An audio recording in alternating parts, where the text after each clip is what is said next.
বিসমিল্লাহির রহমানির রহিম। Startup science project and innovation idea showcasing প্রোগ্রামের সম্মানিত সভাপতি, মঞ্চে উপস্থিত সম্মানিত ব্যক্তিবর্গ, আমার সামনে উপস্থিত আমন্ত্রিত অতিথিবৃন্দ, সম্মানিত ব্যক্তিবর্গ, উপস্থিত শিক্ষকবৃন্দ এবং উপরে গ্যালারিতে উপস্থিত ইয়াং সায়েন্টিস্ট, আসসালামু আলাইকুম।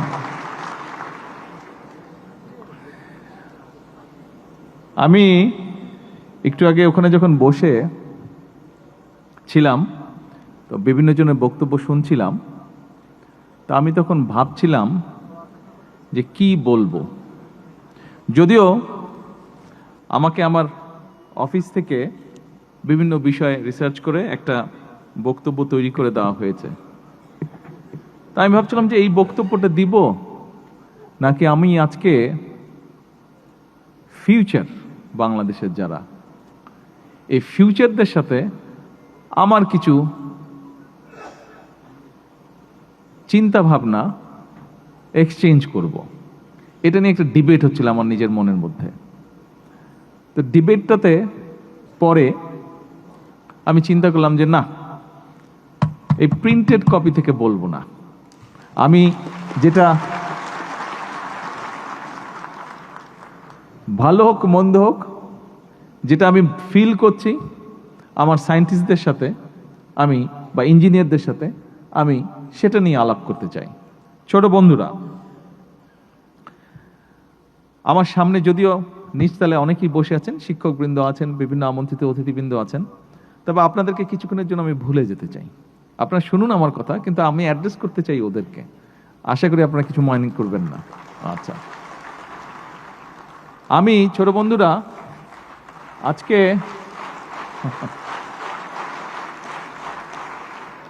আমি যখন আসলাম এই প্রোগ্রামটাতে, যখন যেখানে তোমরা সব এক্সিবিট করছিলে, ওখানে যখন দেখলাম, তখন কয়েকদিন আগে আমি আর্মি স্টেডিয়ামে গিয়েছিলাম। ওখানে আরেকটি স্পোর্টসের অ্যারেঞ্জমেন্ট ছিল। তারপরে দুটো মিলে যখন আমার মাথার মধ্যে পুরা জিনিসটা ভেসে উঠল, তোমাদের এই যে প্রজেক্টগুলো এক্সিবিট করছিলে, ওই দিন যেই খেলোয়াড়দেরকে দেখলাম, সব কিছু মিলে পুরা সিনারিওটা যখন আমার মাথার মধ্যে আসলো, যখন আমি কল্পনার ভিতরে আমার আসলো পুরা সিনারিওটা, আমার নিজেকে খুব কনফিডেন্ট মনে হলো। এই স্টেজে যখন উঠলাম, ওখানে যখন বসলাম, খুব একটা কনফিডেন্ট ভাব লাগছে। ইয়েস, আমরা পারবো, আমরা পারবো। যাদের সামনে এইরকম ভবিষ্যৎ আছে, যাদের মধ্যে এরকম মেধা আছে, ওই মাঠের মধ্যে যাদেরকে আমি দেখে এসেছি খেলতে, আমার কাছে মনে হচ্ছে ইয়েস, বাংলাদেশের গেম চেঞ্জার হচ্ছে তোমরা। বাংলাদেশের গেম চেঞ্জার আমার সামনে বসে আছে।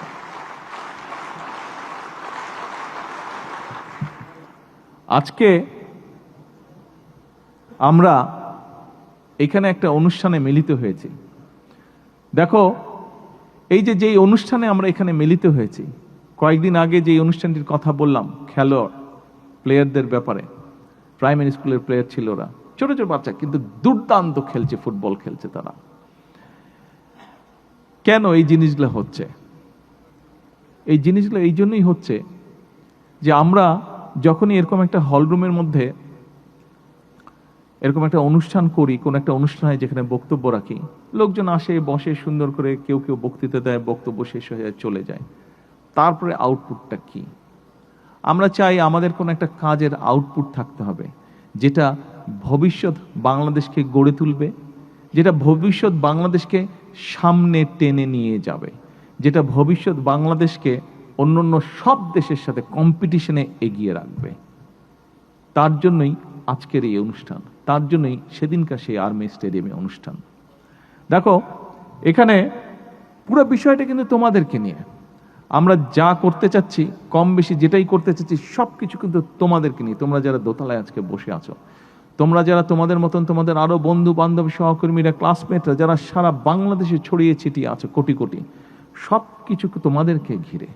আমরা যেই কাজগুলো করতে চাইছি সব কিছু তোমাদেরকে ঘিরে, কারণ আমরা আছি, কদিন পরে আমরা থাকবো না, কিন্তু তোমরা থাকবে, তোমরা বাংলাদেশকে সামনে নিয়ে যাবে, তোমরা বাংলাদেশকে গড়ে তুলবে, সেটা স্পোর্টসে হোক, সেটা ইনোভেশনে হোক, সেটা যে কোনো কিছুতেই হোক না কেন, বাংলাদেশকে ভবিষ্যতে সামনে পৃথিবীতে, ভবিষ্যৎ পৃথিবীতে তোমরা নেতৃত্ব দিবে। আমরা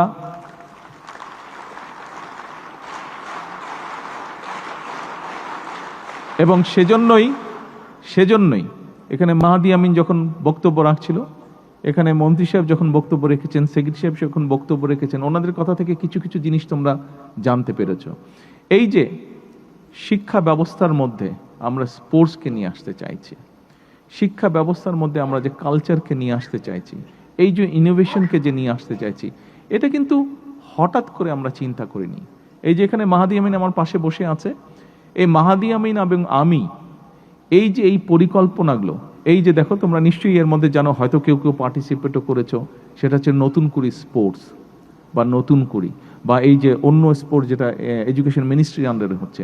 আমরা অলরেডি বলেছি কালচারাল মিনিস্ট্রি থেকে আজকে যেরকম ইনোভেশন নিয়ে প্রোগ্রাম হয়েছে, ঠিক কালচারাল মিনিস্ট্রি থেকেও প্রোগ্রাম হবে স্কুলে স্কুলে, কলেজে কলেজে।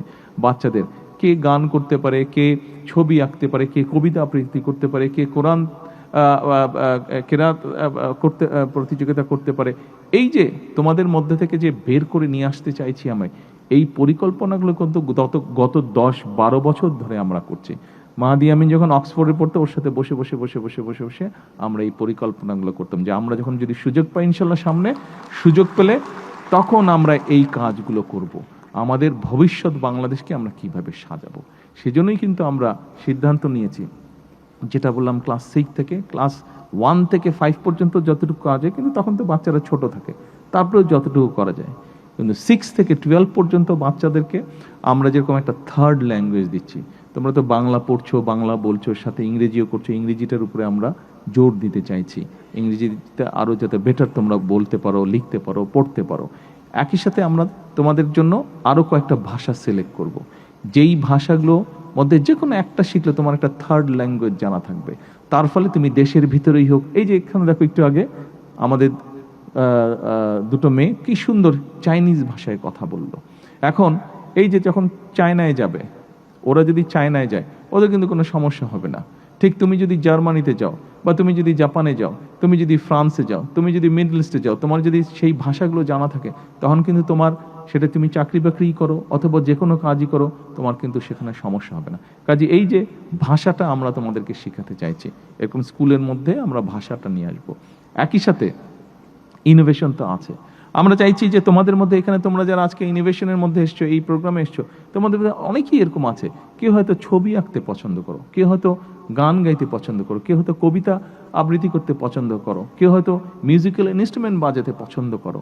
আমরা চাচ্ছি তোমাদেরকে এই স্কোপটাও আমরা করে দেবো। আজকে যেরকম তোমাদের ভিতরে ইঞ্জিনিয়ারিং বা সায়েন্টিফিক যেই প্রতিভা আছে, সেটাকে যেরকম আমরা ফুটিয়ে তোলার চেষ্টা করছি, আমরা এটাও পরিকল্পনা গ্রহণ করেছি যে তোমাদের ওই কোয়ালিটি যাদের মধ্যে আছে, তাদেরকে আমরা সুযোগ করে দেবো, যাতে তোমরা ওই কোয়ালিটিটা তোমরা ফুটিয়ে তুলতে পারো। একই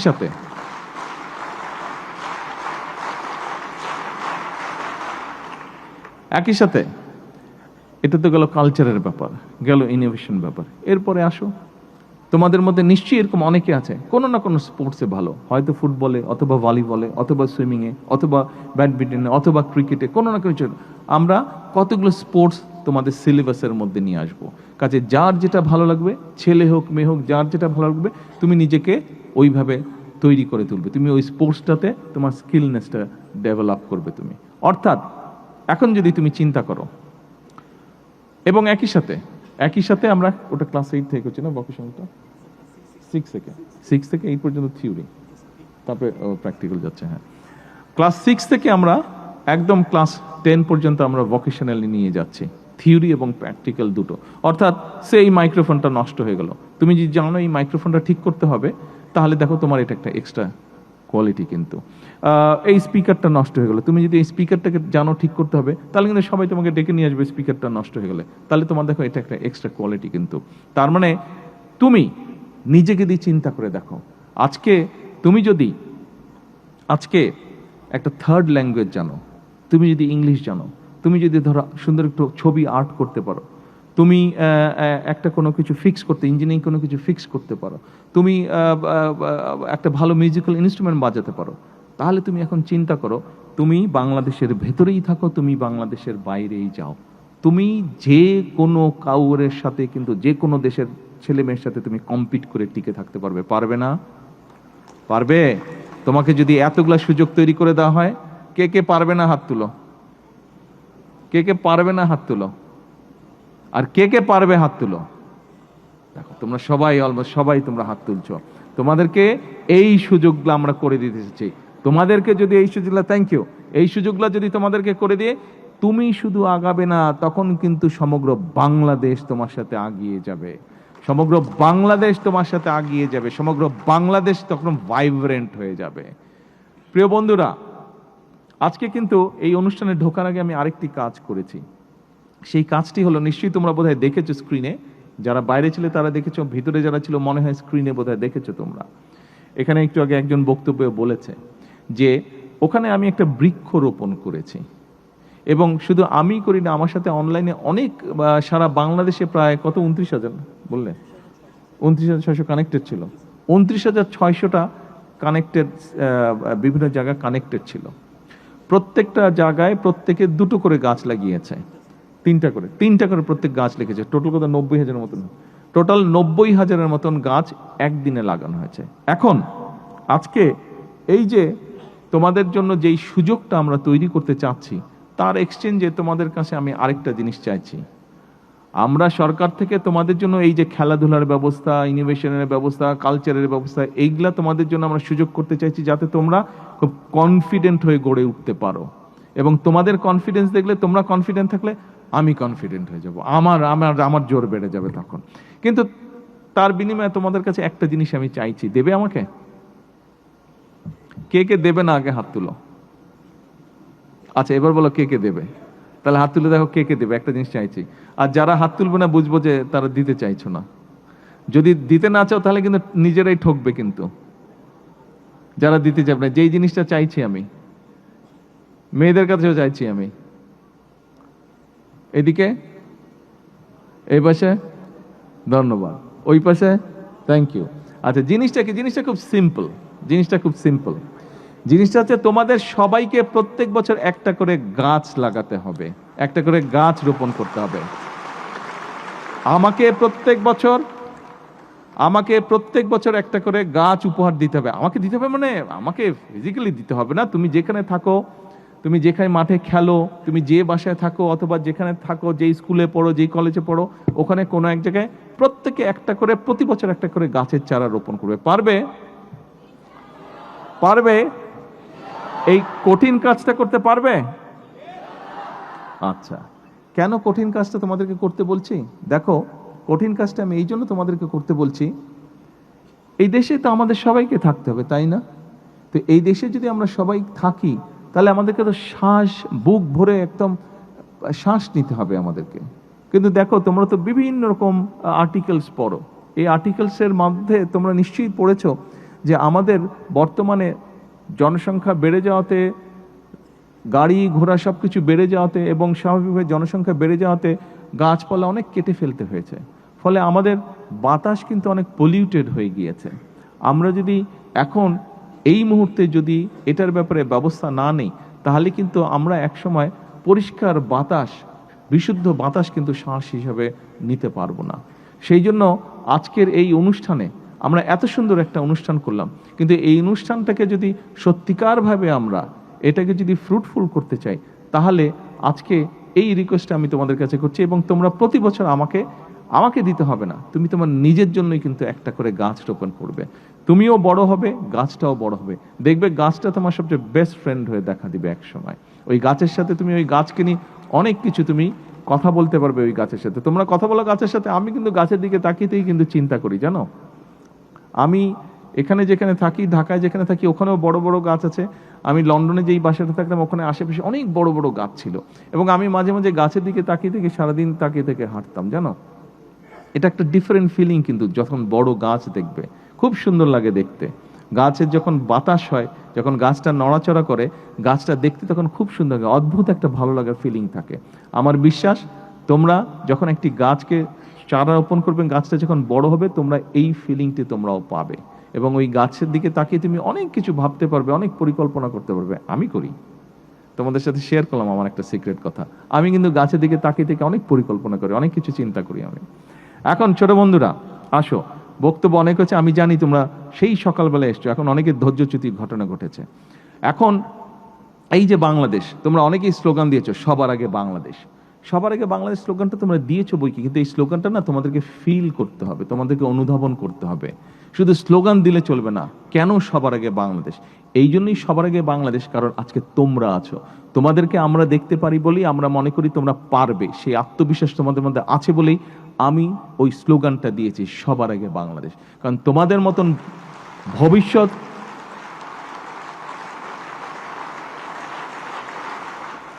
তোমাদের মতন ভবিষ্যৎ যেই দেশে থাকে, সেই দেশকে এত টেনশন করতে না, সেই দেশকে এত চিন্তা করতে না, শুধু দরকার ডিসিপ্লিন। আরেকটা বিষয় তোমাদেরকে আমি বলতে চাই, আমাদের সকলকে কিন্তু ডিসিপ্লিন হতে হবে। দেখো, নিশ্চয়ই সোশ্যাল মিডিয়া বা পত্রপত্রিকা বা টিভিতে দেখেছো, আমি নিজে অনেকবার বলেছি তোমাদের আরেকটা, বিশেষ করে এখানে বিএনসিসি তোমরা যারা আছো, এর বাইরে অন্য তোমরা যারা আছো, তোমাদের সবার কাছে আমার আরেকটি হেল্প চাই আমি। সেই হেল্পটা হচ্ছে, দেখো আমরা যেই জায়গায় থাকি, আমরা যেই পরিবেশে থাকি, আমরা যখন বিদেশে দেখি, টিভিতে দেখি বা কোনো ডকুমেন্টে দেখি, আমরা দেখি যে অনেকগুলো প্রায় ভালো ভালো যেগুলো দেশ, ওই দেশগুলো কিন্তু খুব পরিষ্কার, রাস্তাঘাট সব কিছু, বাগান টাগান সব কিছু কিন্তু খুব পরিষ্কার। কিন্তু আমরা চলো যদি যাই বাইরের রাস্তাগুলোতে, যে আমাদের রাস্তাগুলো অনেক ময়লা। এটা তো বাইরে থেকে এসে কেউ ময়লা করছে না, আমরা তো নিজেরাই ময়লা করছি, তাই না? আমরা নিজেরাই ময়লা করছি।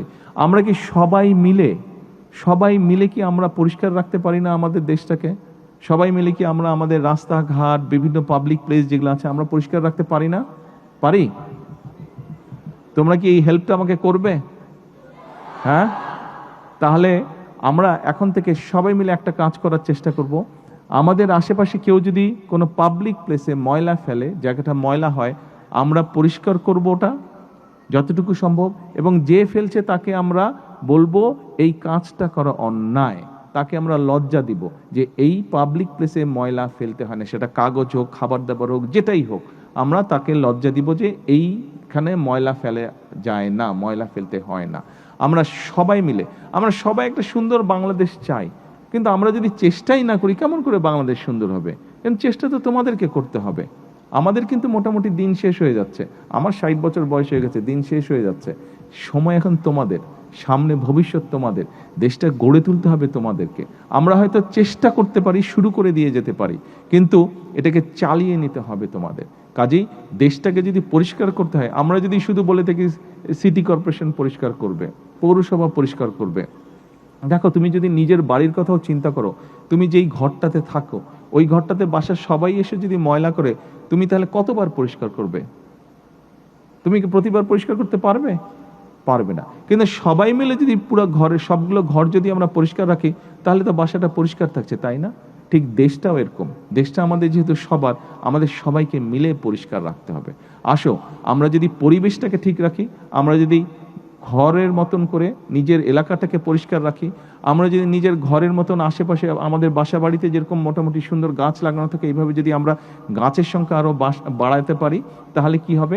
আমাদের পুরো পরিবেশটা ফ্রেশ হবে, এবং সেই সুন্দর পরিবেশে তোমরা বসে আরও নতুন নতুন ইনোভেটিভ জিনিস তোমরা চিন্তা করতে পারবে, নতুন নতুন ইনোভেট করতে পারবে, তোমরা জিনিসপত্র তোমরা বানাতে পারবে, এবং নতুন নতুন পরিকল্পনা করতে পারবে, যেটি তোমাদের উপকার হবে, যেটি দেশের উপকার হবে, যেটি দেশের মানুষের উপকার হবে।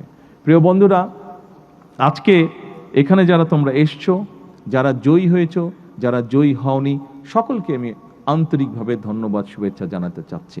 একই সাথে যারা প্রাইজ পেয়েছো তো পেয়েছো, যারা প্রাইজ পাওনি, যারা 1 থেকে 10-এর মধ্যে আসতে পারোনি, প্লিজ তোমরা কিন্তু হতাশ হবে না। প্লিজ তোমরা তোমাদের সেই উদ্যম কিন্তু ছেড়ে দিলে চলবে না, বসে গেলে চলবে না। তোমাদেরকে নেক্সট ইয়ারের জন্য তোমাদেরকে আবার উদ্যমী হতে হবে, নেক্সট ইয়ারের জন্য তোমাদেরকে আবার তৈরি হতে হবে। পারবে? হ্যাঁ, পারবে? Very good, very good. একই সাথে আজকে যারা শিক্ষক আপনারা এসছেন, আপনাদেরকে বিশেষ করে আমি আন্তরিকভাবে ধন্যবাদ জানাতে চাই। দেখুন, আপনারা শিক্ষক, আপনারা যদি এদেরকে, এই বাচ্চাগুলোকে আপনারা যদি ঠিকভাবে ডাইরেকশন দেন, তাহলে কিন্তু দেশটা ঠিক ডাইরেকশনে যাবে। আপনারা কিন্তু মানুষ গড়ার কারিগর, আপনাদের উপরে কিন্তু অনেক কিছু নির্ভর করছে। আমি জানি এখানে পুরস্কার দেওয়ার সময় একজন শিক্ষক তার স্কুল বিল্ডিংয়ের কিছু সমস্যার কথা বলছিলেন। আমাদের অনেক সমস্যা আছে, আমরা কেউ বলছি না যে সমস্যা নেই, কিন্তু এই সমস্যাগুলো একদিনে যেমন আমরা সমাধান করতে পারবো না, আমাদেরকে পর্যায়ক্রমিকভাবে সমাধান করতে হবে। কিন্তু এটাও ঠিক, একটা দেশে মানুষ, অর্থাৎ যারা ভবিষ্যৎ, এদের যদি শিক্ষা থাকে, এদের যদি সঠিকভাবে মানবিকতা থাকে, এবং এদের যদি দেশের প্রতি প্রেম থাকে, মূল্যবোধ থাকে, তাহলে এর চেয়ে আর বড় সম্পদ কোনোটা হতে পারে না। এবং সেই সম্পদকে যদি আমরা সঠিকভাবে কাজে ব্যবহার করতে পারি, সেই সম্পদকে সঠিকভাবে দেশের জন্য ব্যবহার করতে পারি, তাহলেই আমরা আমাদের সেই কাঙ্ক্ষিত বাংলাদেশকে গড়ে তুলতে পারবো। প্রিয় শিক্ষকবৃন্দ, আমি জানি বিভিন্ন জন আপনারা বিভিন্ন সমস্যার মধ্যে আছেন, কষ্টের মধ্যে আছেন। তারপরে আসুন, আমরা কম বেশি প্রত্যেকের অবস্থানে কিছু না কিছু সমস্যা, কষ্টের মধ্যে আছি। সেই কষ্টের মধ্যে থেকেই আপনারা এতদূর নিয়ে এসেছেন। আসুন আমরা যদি সকলে মিলে চেষ্টা করি, তাহলে সেই কষ্টটাও আমরা যেমন কিছুটা অনেকটাই হয়তো ইনশাল্লাহ কমিয়ে ফেলতে পারবো, কিন্তু একই সাথে আমরা একটা সুন্দর বাংলাদেশ গড়ার কাজও শুরু করতে পারবো। পরিশেষে আমি শিক্ষা মন্ত্রণালয় সহ এই সুন্দর অনুষ্ঠানটিকে সুন্দরভাবে উপস্থাপন করার জন্য যারা যারা কষ্ট করেছেন, প্রত্যেকটি মানুষকে আমার আন্তরিক শুভেচ্ছা এবং ধন্যবাদ জানিয়ে, এবং ফিউচার বাংলাদেশের একটি শক্তিশালী ফিউচার, এই প্রত্যাশা ব্যক্ত করে আমার বক্তব্য শেষ করছি। আল্লাহ হাফেজ। বাংলাদেশ জিন্দাবাদ।